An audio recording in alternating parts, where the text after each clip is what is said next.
பஞ்சாங்கம் விசுவாவசு வருடம் மாசி மாதம் 9ஆம் நாள் 21/2/2026 சனிக்கிழமை. சூலம் கிழக்கு, பிறை வளர்பிறை, திதி சதுர்த்தி 1 PM வரை, பிறகு பஞ்சமி. நட்சத்திரம் ரேவதி 7 PM வரை, பிறகு அஸ்வினி. யோகம் சுபம் 3:51 PM வரை, பிறகு சுப்பிரமம்.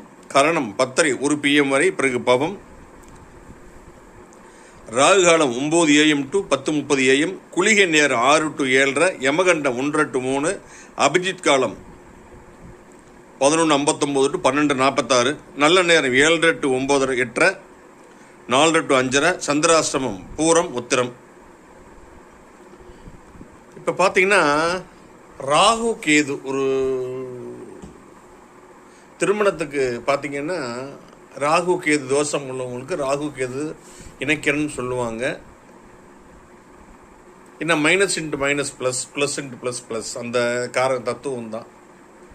இந்த காலத்தில் அந்த மாதிரி ரொம்ப கிடைக்கிற சிரமமாக இருக்கிறனால ராகு கேது தோஷத்தை நீங்கள் கணக்கில் எடுத்துக்கொள்ள வேண்டாம்.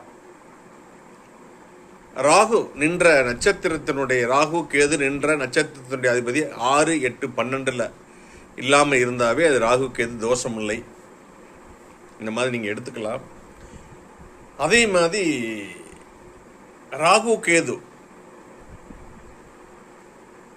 இந்த கட்டம் ராகுக்கு தாண்டியும் கேதுவை தாண்டியும் இருக்கும்.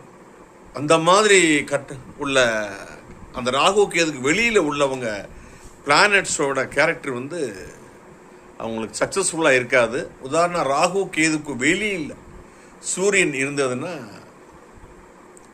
அரசாங்கத்தோட ரிலேஷன்ஷிப் சரியாக இருக்காது, அரசு அதிகாரிகளோட சரியாக இருக்காது, மாமனார் கூட சரியாக இருக்காது, அப்பாவோட சரியாக இருக்காது. அந்த உறவுகள் சரிப்பட்டு மேம்பட்டு வராது அப்படின்னு சொல்லப்படும். அதே மாதிரி திருமண பொருத்தம் பார்க்குறப்ப ஒருத்தருக்கு ஒரு பிளானட் சரியில்லைன்னா அடுத்தவருக்கு அந்த பிளானட் நல்லா இருக்கணும். ஒருத்தருக்கு செவ்வாய் சக்தி இழந்திருந்ததா இன்னொருத்தருக்கு செவ்வாய் நல்ல நிலையில இருக்கணும். 2 பேருக்கு செவ்வாய் பலம் இல்லாமல் இருந்தா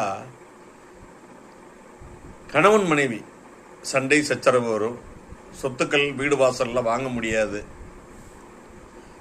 இந்த மாதிரியே ஒரு பிளானட் ஒருத்தருக்கு பலமில்லாமல் இருந்தால் இன்னொருத்தருக்கு பலத்தோடு இருக்கணும்.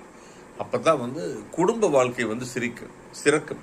அதே மாதிரி சுக்கிரன், குரு எல்லா பிளானட்டும். சரிங்களா? மீண்டும் ஒரு நல்ல பதிவில் சந்திக்கிறேன். நன்றி, வணக்கம்.